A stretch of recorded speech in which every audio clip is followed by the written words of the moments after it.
do versículo 4 ao 10. Lá no SEC, o tema da lição, né, é a chamada divina e nossas inseguranças. Faltam 2 minutos para as 8 e vai acabar bem na hora. Bora. Jeremias 1, versículo 4, diz assim: Assim veio a mim a palavra do Senhor, dizendo: Antes que eu te formasse no ventre, eu te conheci. E antes que saísse da madre, te santifiquei, e as nações te dei por profeta. Então disse eu: Ah, Senhor Jeová, eis que eu não sei falar, porque eu sou uma criança. Mas o Senhor me disse: Não digas eu sou uma criança, porque aonde quer que eu te enviar, irás. E tudo quanto eu te mandar, dirás. Não temas diante deles, porque eu sou contigo para te livrar, diz o Senhor. E estendeu o Senhor a mão, e tocou minha boca, e disse-me o Senhor: Eis que ponho as minhas palavras na tua boca.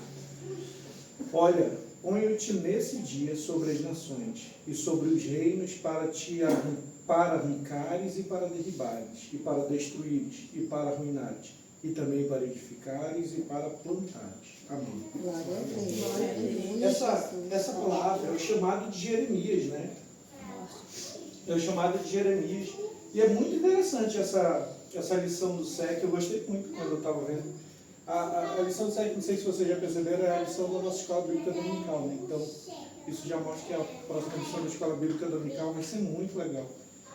E assim, fala, né, do chamado de Jeremias, e aí traz alguns pontos lá na nossa lição. O primeiro ponto é assim como Deus chamou Jeremias, Ele nos chama também. Todos nós temos um chamado de Deus, todos nós. Você tem, eu tenho, todos nós temos um chamado de Deus. E é interessante que Deus nos chama mesmo antes de a gente nascer. O Salmo 139 diz que Ele já nos conhecia, né? Ele conhecia todos os nossos dias. A gente ainda era uma substância que não tinha sido formada e Deus já nos conhecia. Deus já sabia todos os nossos dias, já sabia todas as nossas dificuldades. E Deus sempre tem um chamado para a gente. Independente da sua dificuldade, independente do nosso dia, independente de qualquer coisa, Deus tem um chamado para todo mundo. Você diz: eu sou escolhido, ou então, eu não sou escolhido. Na verdade, a salvação e o chamado de Deus é para todos. Basta a gente se dispor para aceitar ou não. Essa é a grande diferença. Então, assim como Deus chamou Jeremias, Deus me chamou também. Deus chamou Cláudia, Clara, a irmã, e eu. Deus chamou todos nós. Deus tem um chamado para todos nós. E assim, a gente, assim como Jeremias, que é esse ponto 2, assim como Jeremias, a gente demonstra muitas vezes o chamado de Deus, insegurança, medo. E aí a gente pode ver, por exemplo, o versículo 6. Todo mundo pode comentar à vontade, tá? O versículo 6 diz assim: Então disse eu: Ah, Senhor Jeová, eis que eu não sei falar, porque eu sou uma criança. Como todo mundo, a gente fica inseguro, a gente fica com medo. A gente tem medo do que é novo, do que é grande, do que é desconhecido. A gente tem medo das coisas. É normal, a gente fica inseguro. Só que o problema é que a gente põe isso como um empecilho para a gente. Deus sabe da nossa limitação, Deus sabe da nossa dificuldade. E é muito interessante porque Deus nos chama porque é Ele que vai fazer a obra. Só que a gente quando a gente põe a nossa confiança em nós, na nossa crença, na nossa força, quando a gente põe a confiança na nossa força, na nossa capacidade, a gente fica temeroso, porque a gente está olhando para a gente, para as nossas limitações. Mas quando Deus chama, e a gente já vai ver isso, Deus nos capacita, Deus nos dá a capacitação para realizar, não pela nossa força, mas por Ele. E aí Jeremias diz assim, né? Eu não sei falar. Quantas vezes a gente dá essa desculpa, né? Eu não sei falar. Não, isso aí é para alguém que tem dom. Isso é para alguém que, sei lá, nasceu assim. A gente põe todas as desculpas possíveis. A minha esposa, Jana, é um exemplo vivo de que toda vez que a gente chamava ela, dizia: eu não sei falar, eu não sei falar, eu não sei falar. Hoje eu tenho que ficar dizendo: te quieta. Mas chegou numa hora que não colou mais essa desculpa. Eu digo: te quieta, mulher, te quieta, mulher, te quieta. Não, brincadeiras à parte, a gente conversa muito sobre isso. Porque tanto eu quanto a Jana, a gente já usou muito essa desculpa. Não sei falar. Eu, por exemplo, eu sou uma pessoa muito tímida. As pessoas, quando me conhecem, dizem: não, mas tu não é. Na verdade, com o tempo a gente vai acostumando, mas eu sou muito tímido, eu sou tímido demais. Eu falo, inclusive, para as minhas filhas, para a Alice, para a Alana, que quando elas estão tímidas, eu digo, filhas, eu sei como é isso, porque eu sou tímido. Eu sou bastante tímido. E a gente, com o tempo, a gente acaba acostumando com uma coisa ou outra, mas a timidez fica ali. É engraçado isso, a timidez está sempre lá dentro. Então, a gente começa a olhar para a gente, para a nossa dificuldade, para o nosso defeito, para o nosso problema. E diz, não, Senhor, eu não sei falar. Igual Moisés falou, né? Eu não sei, eu tenho a língua pesada. E aí, Deus, ele diz para a gente assim, não temas, eu tenho a solução. O poder não está em ti. E é esse a grande questão. Aí Jeremias diz também, além de eu não saber falar, ele diz, eu sou uma criança, eu sou novo. Não, eu não tenho experiência, isso é para A, para B ou para C, que já viveu, já sabe. Mas Deus, ele tem um chamado para a nossa vida para hoje. Não é para quando a gente ficar mais velho, não é para hoje, é para hoje. É interessante que a Bíblia diz que hoje que é o dia aceitável do Senhor. Não é hoje, não é amanhã, não é depois de amanhã. E a gente sempre joga para amanhã. Aí quando a gente tem um chamado de Deus, a gente diz, não, no futuro, quando eu estiver velho, quando eu ganhar mais dinheiro, quando as coisas se ajeitarem, quando a vida com o cônjuge ajeitar, quando a vida no trabalho se ajeitar, quando eu conseguir um novo emprego, quando o grilo voar no meu rosto, né? O grilo está querendo voar no meu claro. Quando algo acontecer, a gente sempre joga para o futuro, mas o chamado de Deus é para hoje, não é para o futuro. Um dia, quem sabe, um dia talvez, lógico, Deus vai nos acompanhar até esse futuro chegar, mas é hoje que Ele nos chama. É interessante, inclusive, como fala lá em Hebreus, né? Em Hebreus diz assim, se tu ouvires a voz do Senhor, não endurece teu coração.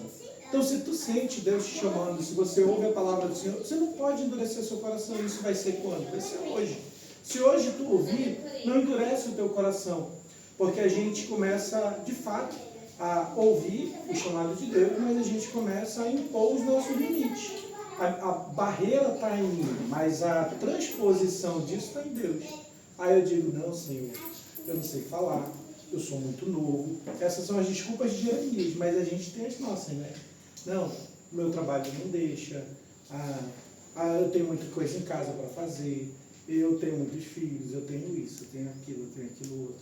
E isso é as dificuldades que a gente põe. Antes de eu seguir, deixa eu contar o que aconteceu essa semana. Não foi com a gente, mas algo que mexeu muito, muito comigo. A Jana sabe, tem um casal que é a minha irmã é serva do Senhor, e ela é amiga de dois pastores, né? Dois pastores que foram pastores dela. E esses dois pastores têm filhos. E os filhos dele, e o filho mais velho, a gente chama ele de PV, né? O filho mais velho, ele nasceu de criança na igreja, ele foi acostumado na igreja, com as coisas da igreja. Ele estava para cima e para baixo, é vida de jovem, ele é muito ativo na igreja. E servo fiel. Casou, teve filho, né? Teve uma filha, Melinda, né? 3 anos, a idade da Melinda.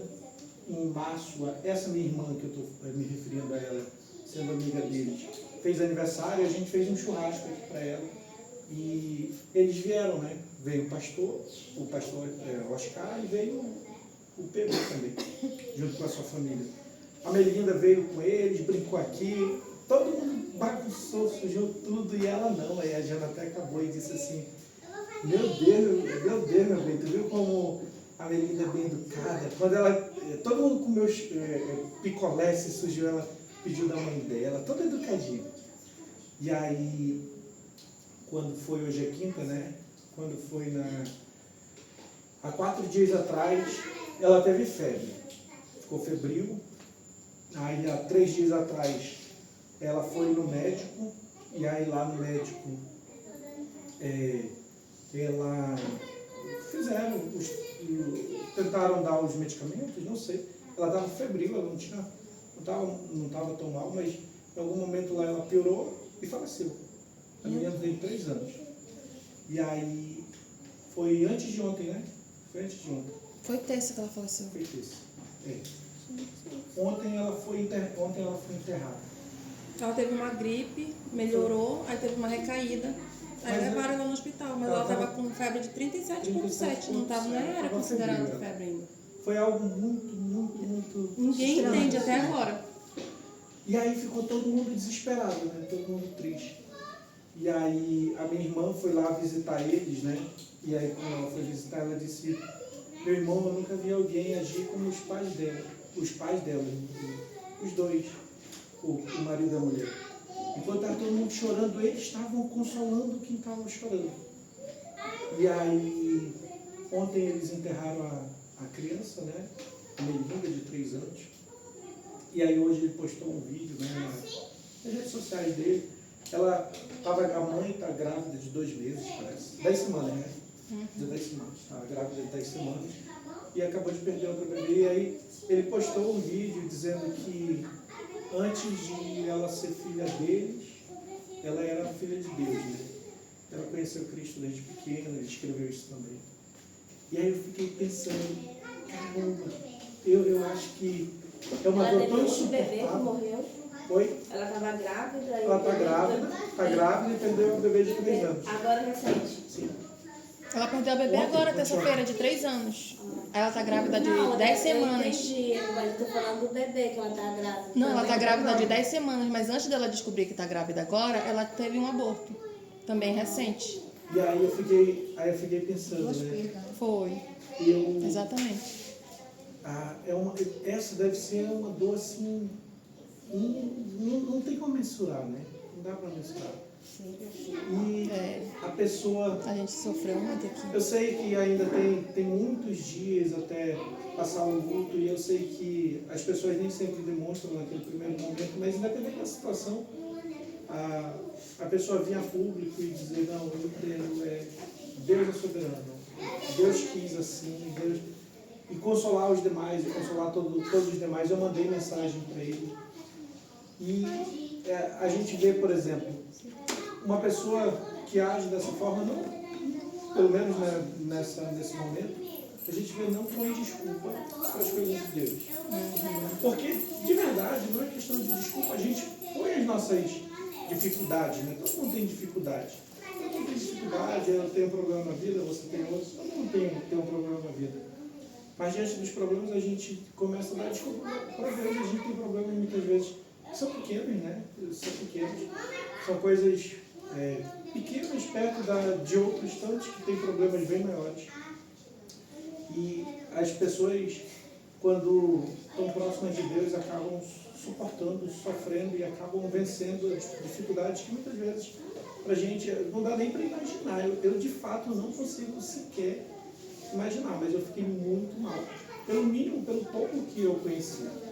Então, assim, Jeremias, quando foi chamado, ele botou algumas dificuldades, né? Eu não sei falar, eu sou jovem. Aí, só que a gente tem as nossas outras desculpas, a gente tem as nossas outras dificuldades, a gente tem nossos outros problemas. Mas o chamado de Deus continua latente na nossa vida. Continua sendo real para a nossa vida. E o Senhor continua chamando. E aí o Senhor dá um motivo lá no versículo 8. Ele diz assim, ó, não temas. Na verdade, vamos ver o 7 e 8, né? Diz assim: mas o Senhor me disse: não digas eu sou uma criança, porque aonde quer que eu te enviar, tu irás. E tudo quanto te mandar, você dirá. Não temas diante deles, porque eu sou contigo para te livrar, diz o Senhor. É interessante que sempre que o Senhor faz um chamado, antes de qualquer coisa, ele acalma o nosso íntimo. Se você observar, quando Deus chamou Josué, Isaías, Jeremias, todo chamado de Deus, a pessoa geralmente demonstra uma ansiedade. Quando foi com Gideão, uma ansiedade, um medo, uma angústia, a primeira coisa que Deus geralmente diz é: não temas, não tenha medo, porque eu sou contigo. Diante de todas as dificuldades, de todos os problemas, de tudo que pode nos fazer mal, o Senhor diz: não temas, eu sou contigo. O meu chamado continua latente, né? Não temas, porque eu sou contigo. E o chamado de Deus é real para a nossa vida. A gente precisa simplesmente estar disponível, se dispor para o que Deus tem nos chamado. A gente precisa estar disponível. É interessante que quando o Senhor nos chama, muitos, e Jesus fala disso, ele diz, ó, muitos são chamados, mas poucos são escolhidos. Isso não significa que ele escolheu a dedo quem vai escolher, quem vai aceitar. Na verdade, o Senhor chama a todos. É que ele sabe aqueles que vão aceitar. Ele sabe aqueles que vão dar ouvido. E aí, esses são escolhidos, os escolhidos, aqueles que dão ouvido ao chamado de Deus. Aqueles que põem Deus acima de qualquer outra dificuldade, aqueles que põem Deus acima de qualquer outra batalha, qualquer outra dificuldade. Porque, de fato, a gente precisa colocar Deus em primeiro lugar. Eu lembro da história lá do jovem rico, né? E eu vou encerrar aqui e fica disponível para quem quiser comentar.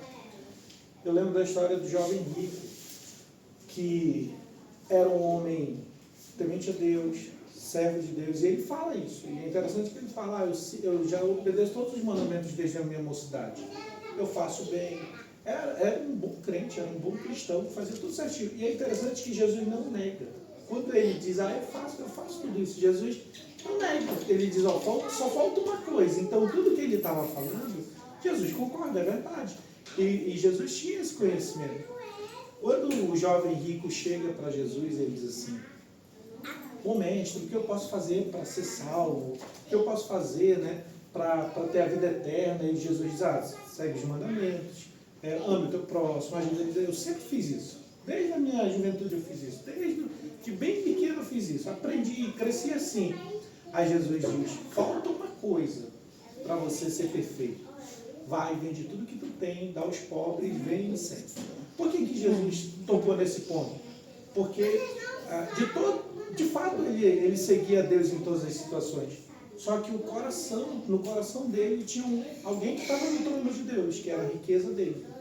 E é interessante que tem gente que pega essa passagem para dizer, Deus não quer que você seja rico. Não, a única exigência na Bíblia que Deus faz para alguém tomar essa atitude foi com esse jovem. Na verdade, Deus estava mostrando para ele, tem um Deus que está no trono do teu coração que não sou eu. E às vezes a gente põe os deuses no trono do nosso coração. Às vezes a gente põe nossos filhos, às vezes a gente põe nossos cônjuges, às vezes a gente põe nosso trabalho, a gente põe a nossa dificuldade do dia a dia, a gente põe o nosso ego, a gente põe o dinheiro, a gente põe um monte de coisa no lugar de Deus. E aí é isso que Deus diz, precisa destronar isso, para que eu seja o primeiro. Para que você pare de dar desculpa, para que você pare de botar dificuldade, para que você pare de olhar para os lados e comece a olhar só para mim.